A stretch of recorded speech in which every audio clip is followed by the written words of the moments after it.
رسول اللہ صلی اللہ علیہ وسلم نے فرمایا، لوگوں میں بدترین آدمی وہ ہے جسے لوگ اس کی بد کلامی کے ڈر سے اسے چھوڑ دے۔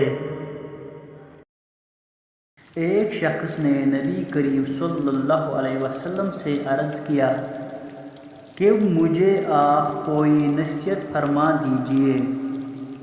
نبی کریم صلی اللہ علیہ وسلم نے فرمایا کہ غصہ نہ ہوا کر۔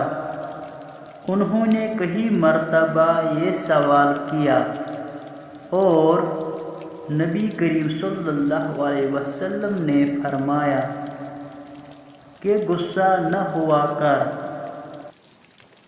رسول اللہ صلی اللہ علیہ وسلم نے فرمایا، میں نے جنت میں جھانک کے دیکھا تو اہل جنت میں سے زیادہ تعداد غریبوں کی نظر آئی۔